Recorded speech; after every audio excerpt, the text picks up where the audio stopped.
Hello बच्चों, तो आप प्रश्न को देखते हैं। एक पासे को एक बार फेंकने पर 3 के गुणज प्राप्त होने की प्रायिकता हमें ज्ञात करनी है। इसके लिए बच्चों हमें 4 विकल्प दिया गया है। ए विकल्प में 1/2, बी विकल्प में 1/3, सी विकल्प में 1/6, डी विकल्प में 2/3।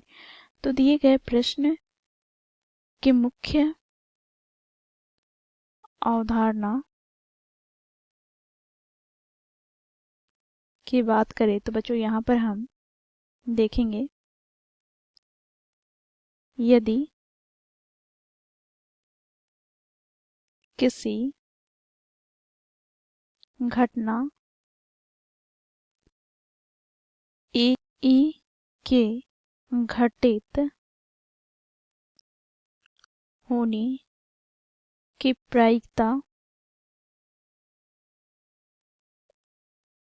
को हम पी से प्रदर्शित करें तो पी बराबर क्या हो जाएगा। तो देखो यहाँ पर ई के अनुकूल परिणामों की संख्या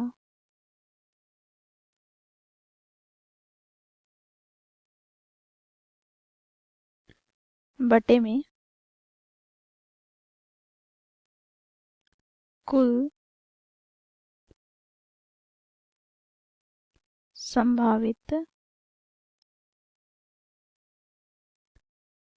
परिणामों की संख्या। अब बच्चों देखो यहाँ पर ई के अनुकूल परिणामों की संख्या को हम एन ई से प्रदर्शित करें तथा कुल संभावित परिणामों को हम एन एस से प्रदर्शित करें तो पी ई बराबर क्या हो जाएगा, तो एन ई बटे एन एस के बराबर। तो इस मुख्य अवधारणा की सहायता से बच्चों हम दिए गए प्रश्न को हल करेंगे। बच्चों देखो यहाँ पर एक पासे को एक बार फेंका जाता है।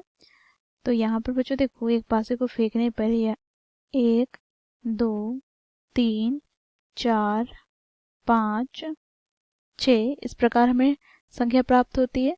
तो यहाँ से बच्चों यदि हम कुल संभावित परिणामों की संख्या की बात करें अर्थात एन एस की बात करें तो ये हमें प्राप्त हो जाएगा 6। ठीक है। अब बच्चों यहाँ पर हम मान लेंगे, माना घटना ई देखो पासों की संख्या में 3 का गुणज प्राप्त होना है। तो इस प्रकार बच्चों हमें ए के अनुकूल परिणामों की संख्या क्या प्राप्त होगी। तो देखो 3 का 3, 3 दूनी 6, अर्थात बच्चों देखो यहाँ से हमें ए के अनुकूल परिणामों की संख्या 2 प्राप्त हो जाएगी।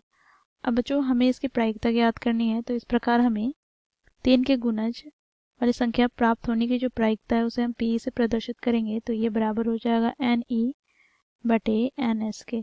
बच्चों यहाँ पर एन ई का मान क्या है, तो 2 बटे में बच्चों एन एस का मान क्या है, तो 6। 2 से विभाजित करेंगे तो 2 या 6 अर्थात ये हमें प्राप्त हो गया 1/3। तो इस प्रकार बच्चों ये हो जाएगा हमारा उत्तर।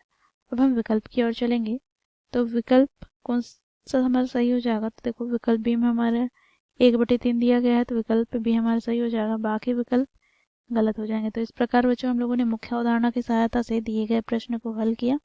आशा करती हूँ आप लोगों को यह प्रश्न समझ में आया होगा। धन्यवाद।